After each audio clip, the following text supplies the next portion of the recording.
King Ray Ray in this bitch. Ha! You hear K saying all the time, I don't monetize because I don't need them little peanuts YouTube throwing, man, blah, blah, blah. Yeah, YouTube don't give you a whole lot of money, man, for ad revenue. But I'm going to tell you what, any man that tells me he'd rather do something for free that makes money off of it, it's crazy to me. Let's say you're a barber. Would you rather give 20 free haircuts or have to give a discount and give everybody a haircut for $5? You do 20 haircuts for free, you have nothing. You do 20 haircuts for $5, you just made $100 on something you love to do anyway. I don't even understand that logic. To me, that's that big money talk logic. And ain't nobody that I know getting money like that where they can turn down money, where they so own. If you got to get up and go to work every day, even if you got to work for yourself, if you got to get up and go to work every day, you ain't own like that where you can look at something and say, well, I don't need that money. That ain't man, let me tell you something. There's two kind of people in this world. The haves and the have-nots, the rich and the poor, the 99% and the 1%. In other words, there are slaves and there's masters. Now, this is going to rub people the wrong way. But you, in this society, either you're a slave or you're a master. And 99% of us are slaves, myself included. You see, if you don't control any sector of the environment, any sector of the population, then you are a slave. We're all slaves. We are here on this YouTube platform because the powers that be created it and made it something that we'll be interested in. They pushed it to us as the place to be. Facebook is popping the way it is because they pushed it to us and made it the place to be. We are the slaves. The only thing you can hope to do is extract yourself from the matrix. And even then, you are simply less of a slave. So when people trip about gas prices, I look at them like they're crazy. It doesn't matter if gas is $10 a gallon. Guess what you got to do? You got to figure out a way to get $10 per gallon of gas and fill up your vehicle. You have to pay what it costs. It's whether you're vegan, you eat meat, you're a pescatarian, you could be a person that don't do nothing but drink shakes every day. But you know what you have to do? You have to pay what those shakes cost. There are people who make money off everything. And there are other people who spend money on everything. We are all slaves. You may not want to admit that, but you have to accept that. Now, some of us are slaves to fashion. We're slaves to popular opinion. We're slaves to the newest model vehicle. We're slaves to whatever trend is currently trending. But those of us who have withdrawn ourselves from the need to be trendy, the need to follow trends, the need to be aware of everything that's going on and be a part of everything that's going on, following the fads as they come and go. We are simply what you might consider to be a house slave. If you are one who's completely caught up in everything, then you are a field slave. You see, there was a time when the terminology was that the field slave was more respectable than the house slave. But this is modern slavery. It is not the same. The field slave is the most idiotic one because he follows everything. Everything that's popular, he wants to be a part of. He lives beyond his means in order to make people feel like he's into everything, in order to make people feel like he's up with the times. There is an old saying, they're trying to keep up with the Joneses. It's how you end up at the bottom of the barrel. There are two types of people on the planet. There are people who think about ways to make money, and there are people who think about ways to spend money. Think about this scenario. There are people in this society who get thousands of dollars back every time they file their income taxes. They don't make any money. They barely work. They don't worry about anything. They have food stamps. They get government assistance. They get housing assistance. They get child care assistance. And then when they file their taxes at the end of the year, they get $8,000 to $10,000 back. I think the most I've ever seen somebody get back was $12,000. And they lived in the projects or something similar to the projects. And by the time 2 months have passed, they are asking people for help with their bills. This is how this society works. You and I, we go, we grind, we try to be positive contributors to society. Those people who do nothing don't worry about anything. You see, we're allowed to make more money because we hustle, but we're also taxed more. Those people don't make any money. So while they're suffering throughout their year, getting mad at their situation, frustrated, wishing they could have a change, right before they cross over into the threshold where there's about to be some public unrest, they're rewarded with $8,000 to $12,000 income tax money. Bam, they're happy. That will hold them, that will pacify them to thwart their anger, to suppress their anger for almost that next year. And every time, by the time that anger comes back, they get that $8,000 to $12,000 again. Now, you and I, we don't get that $8,000 to $12,000. What we do get is the opportunity to make more money and live a better life, live in a safer environment, send our kids to better schools, drive better cars, wear better clothes, save a little something, maybe even invest in a little something. But at the end of the year, when tax time come around, we get our butt handed to us. And so we are pissed to know that we might have to pay something back. After all the money we paid in tax throughout the year, we still may owe more. And we're pissed. But then we go right back to our lives and we're making more money again.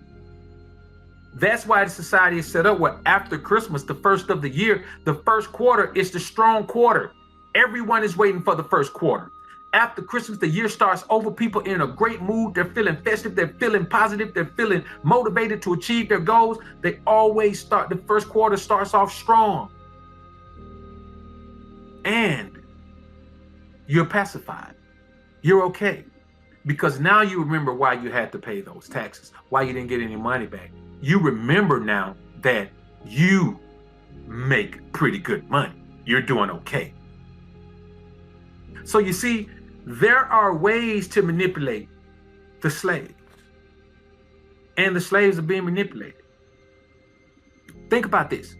There are people in this society, let's say like the overseer. If I was on the slave plantation, there's no way I'd want to be the overseer. I'd take my chances. You're not going to put me in a position where I am the punisher for the other slaves, for my peers. I'm just not going to go for that without some serious compensation. The compensation of just being that doesn't matter to me. It's like the movie Life. If you ever seen the movie Life, I'm not going to be hopping Bob. Even though the warden said, you're running afoul of Bob, you're running afoul of me, I'm still not going to be hopping Bob. But there are people who will take a title. I've seen people take a title at a job, make the same amount of money, and just because they got a title, they'll do the work that they used to do, and they'll dump more work on top of them. They'll do that too, and walk around with their chest poked out because they got a title. Walk around with their chest poked out, looking at you like, yeah, I tell you what to do now, and you probably make more money than they make. The craziest thing in the world, and this is the thing that made me vow that I will always try to be in business for myself. I saw a situation where a man had been on a job for 15 years, 16 years. He had been on a job for 16 years. Kept getting passed over for a promotion. Never made supervisor. He ended up leaving the job. Never made supervisor. The last straw for him was when they brought in this 22-year-old kid who had no experience, had never had a job a day in his life, fresh out of college, and made him this guy's supervisor. He couldn't take it anymore. That was the end of it. But he'll never get the 16 years back. But it is the slave mentality. It is the mentality that I will take what massa gives. I will take what they give and I will make it work. That is a defeatist mentality. You can never live the life that you want to live if you're willing to take whatever they give. If you don't stand for something, you'll fall for anything. And you can't possibly believe that you can't just focus on the money, man. Unless there's a lot of money. You have to be able to see yourself growing financially. And a lot of people, man, most of us don't care about growing financially. Most of us are perfectly content with the American way of working until you can't work anymore, until you're not productive, and depending on what they told you you've got for retirement. And Social Security, which none of us here are going to get Social Security. There won't be, they're robbing, they're taking money from other sources to pay Social Security. Now, there is no money left in the Social Security fund. It's gone, it's been gone. So you can't bank on that. So what are you going to do? You're going to live a life, work as hard as you can until you can't work anymore. And then when you can't work anymore, you're going to be in a position where you've got to, just try to scrape by with what you can, or you got to go back to work.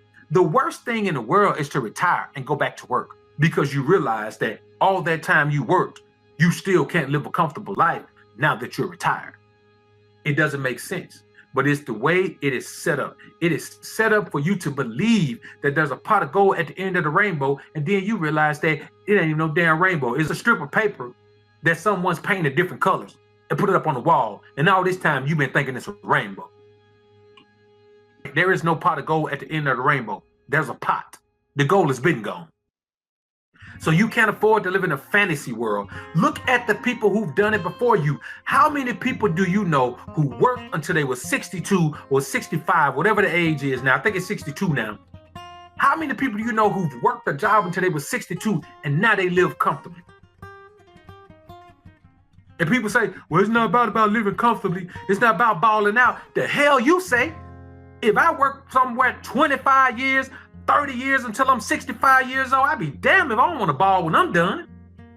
What this is about, man, is understanding that everything, listen, if everyone's doing it, it doesn't work. That's why the 1% is the 1% and the 99% is what it is. If everyone's doing it, it doesn't work.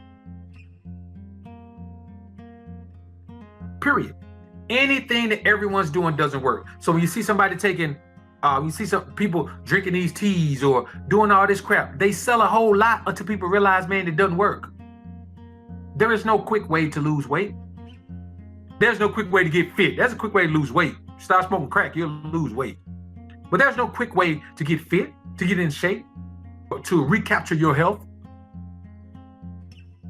So it's a terrible thing to see someone who's already worked their fingers to the bone until they were 65, and then they got to go back out and get some little bull crap, demeaning job, man. Menial labor is for young people who don't have any experience.